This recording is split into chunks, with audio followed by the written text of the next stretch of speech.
Powered by the Montana Television Network.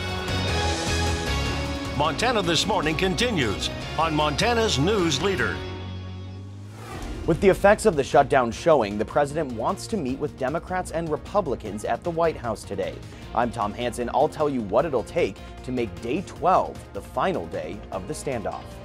And back here at home, police, deputies, and troopers were out in force on New Year's Eve in an effort to hold down drunk driving, save lives. Coming up, find out how well that plan worked this year.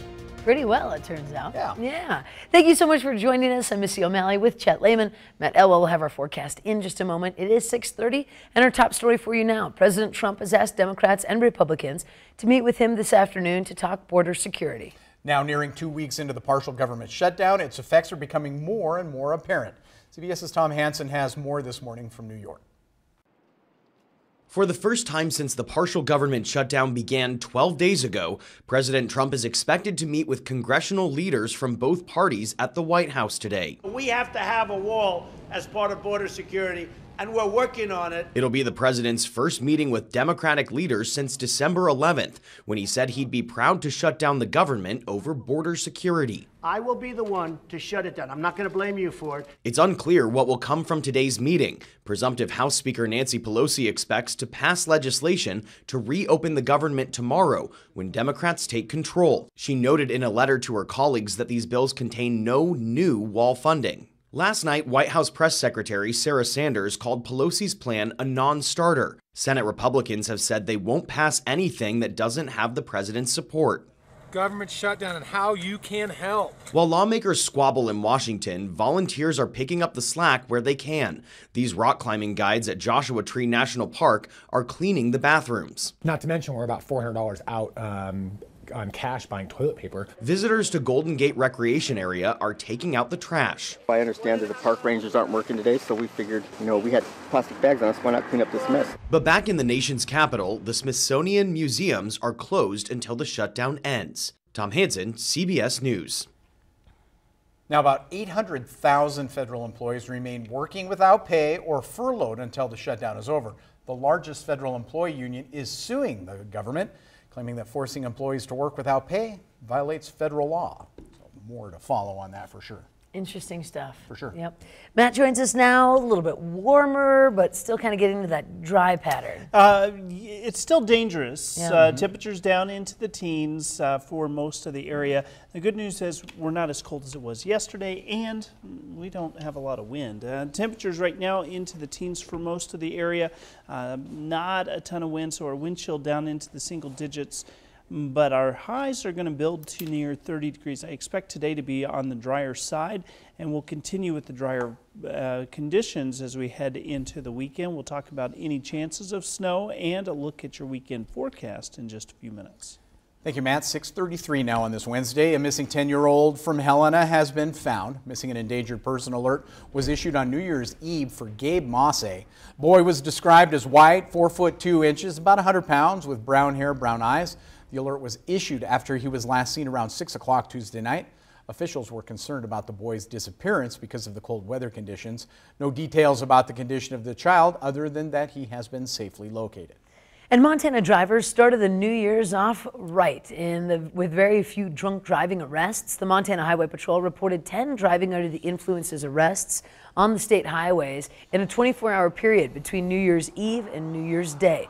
There were 53 reported crashes, yet no fatalities during that time period.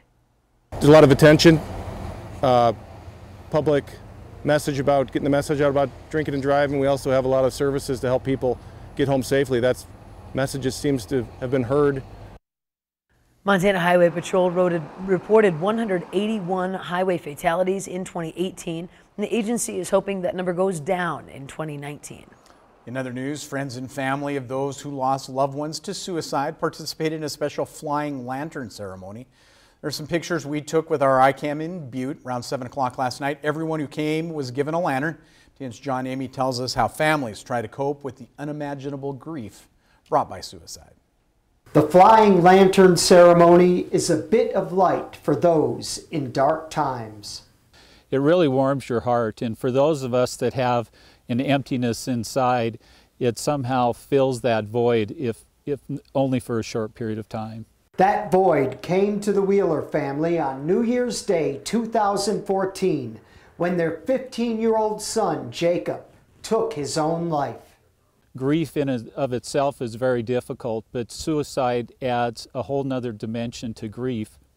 And so people that don't understand it and that haven't been through it are not able to identify with the type of grief that we're going through. For 4 years, the Wheelers have hosted the Flying Lantern ceremony at the original mine yard in Butte on New Year's Day for people who have lost loved ones to suicide. People come away with just a feeling of overwhelming peace and healing from the event. Montana is a beautiful state, but it has the ugly distinction of having the highest suicide rate in the nation.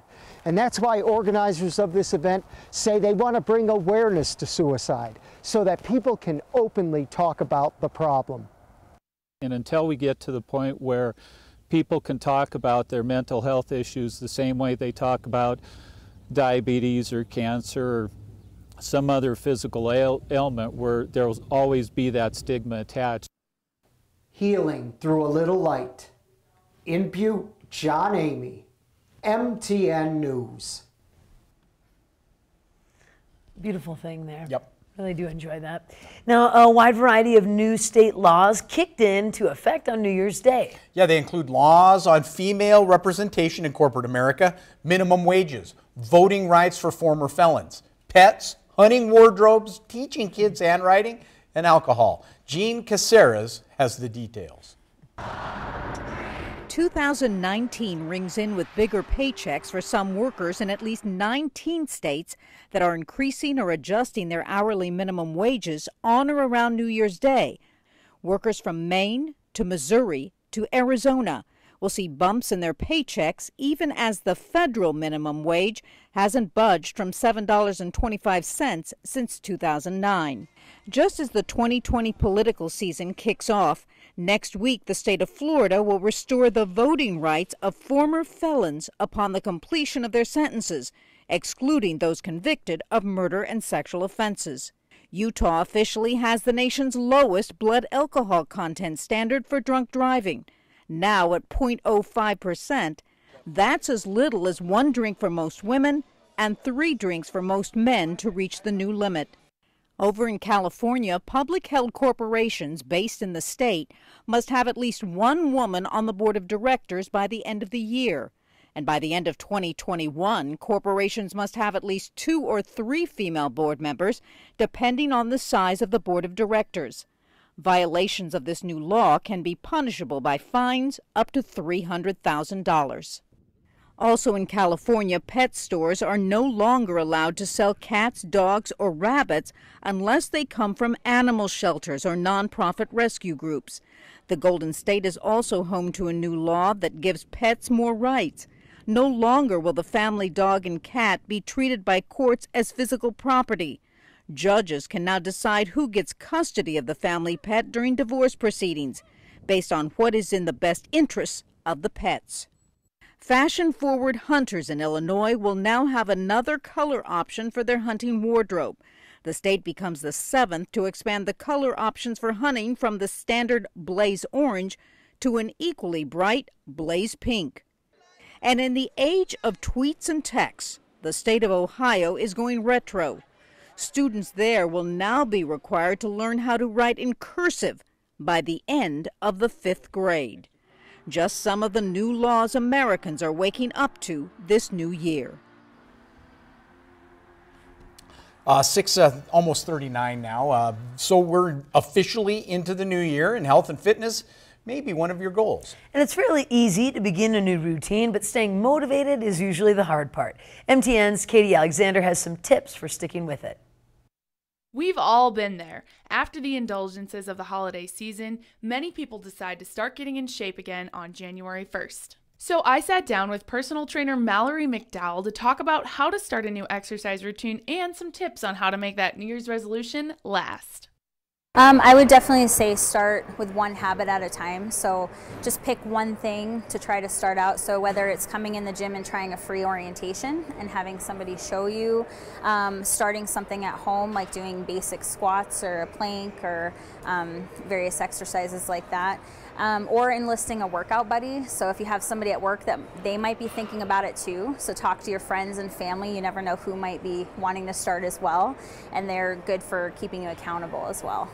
Mallory also mentioned that it's important to be safe when jumping into a new fitness plan, especially if you've had past injuries. Definitely make sure you have the clearance from your doctor if you've had any past issues or anything, or again checking in with a personal trainer.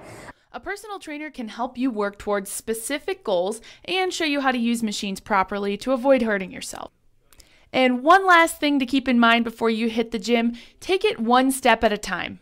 Taking baby steps will help you stick with it long term, because a lot of people come in, oh, gym membership, new year, I'm going to start this diet plan, you know, everything, and you get overwhelmed and it's too much and too much of a lifestyle change all at once that is too hard to keep up with because it's not what you're used to. So starting with maybe a few exercise machines that we might show you, trying those for a few weeks, and then we slowly add on more exercises.